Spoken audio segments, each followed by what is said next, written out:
In this video, we'll be talking about how to revise for the Diploma for Financial Advisors qualification, giving you tips and tricks for you to take into your revision time to make it sure it's as effective as possible. So the first thing you need to consider are what are the study materials for the DipFA qualification. Well, the first thing to bear in mind is that by registering with the LIBF for the DipFA qualification, you'll get access to their many different study materials. They're now shown on screen, and so that really does show the level of support and study materials you can access. A really important point to emphasise here is that these materials are here for a reason, and it's really crucial that you make sure you use all of them and focus on the ones that are most appropriate to you, so that you cover all of the material in the most proactive way possible. How to study for the FSRE exam. So before we get stuck into it, we're just going to remind ourselves quickly of how this exam is set up. So it's a 90 multiple choice questions and then 2 case studies with 5 multiple choice questions linked to it as well. So that's going to be a broad spectrum of knowledge you're going to need to learn. So the first tip on how to study for the FSRE would be to create a schedule to systematically work through the study material. Now the LIBF recommend you spend 3 months studying before you sit your exam. So that really does show the level of detail you will need to be reading and learning. Second tip would be to utilise the specimen papers and the mock papers from previous exams. This has got a couple of benefits. So the first one is you'll start to familiarise yourself with how the questions are being asked and what sort of topics they are regularly covering. By answering these questions, you'll be able to identify where your knowledge is stronger and weaker, and so you can make sure you're putting the right level of time on the different areas of the subject.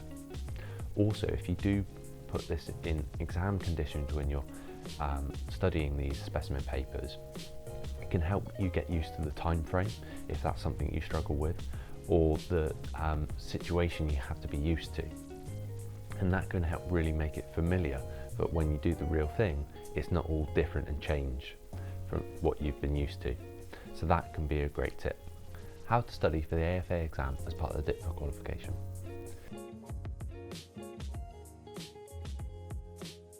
So Unit 2 is broken into 2 parts. You've got your coursework, which includes a short written assignment and short answer questions, and then you've got your written assignment, which is a 3-hour written exam based on a pre-release fact find made available 6 weeks prior to your exam. The pass mark for both aspects is 50%, and the coursework has 30% towards your final grade, whilst the written exam is 70% towards your final grade. Now, in respect of the unit, there's going to be a lot for you to learn, and the LIBF recommend a minimum of 6 months study prior to sitting this exam.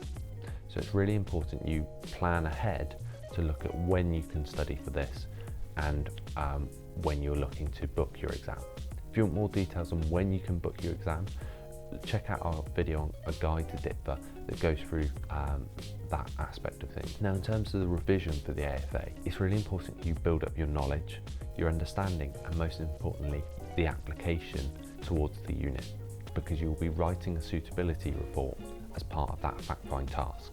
Now, if you're in the financial services industry, you will have a slight advantage because you'll have a knowledge of the understanding and, most importantly, the application, potentially through seeing and shadowing financial advisors. Now that can really help, and for you to have conversations with them will also benefit your professional development and knowledge. If you're not in the financial services industry, you may find that quite a lot more tricky, and so I'd really recommend you look at potentially investing in tutor support so that you can gain access to industry knowledgeable individuals who can pass on that insight to you to really help benefit when you are studying, but also when you're undertaking that task. Because remember, as part of this revision, you're looking to help pass the exam, but that's not it. You're looking for further than that. You're most likely looking to build a career in financial services. And so you want to build as much knowledge and understanding so that you can carry it forward into your role and your career. In terms of what support is available for the DipFA qualification, there's a lot of support out there, but sometimes it can be tricky to know which provider is reliable and who should you be using. Now the LIBF try to help you out here, and they have accredited learning support providers. So I'd recommend you look into those as your first point of call, because they're accredited for a reason. In terms of cost, the LIBF provide tutor support option for an extra £100 on top of the normal qualification, at a total cost of £1,090. As I just mentioned, that £100 is not just about helping you pass the exam, but that could really help you in your day-to-day role and your future career. So it really is worth you looking into that carefully in terms of, is that extra £100 worth the long-term investment? I would potentially say so, but obviously everyone's different and you've got to do what's right by yourself. We also wrote a blog in 2019 regarding the different routes to become a qualified financial advisor, because the DipFA qualification is not the only route, there are others. And so if you're interested in learning more about that, click the link on the screen and you'll have access to that blog. Also, we're going to be doing more content on the DipFA qualification and alternatives, so make sure you hit that subscribe button, because you'll be notified when that content comes out in due course. So I hope you found this video, and remember, breaking it down into manageable chunks is a great way for you to absorb that knowledge and really retain it.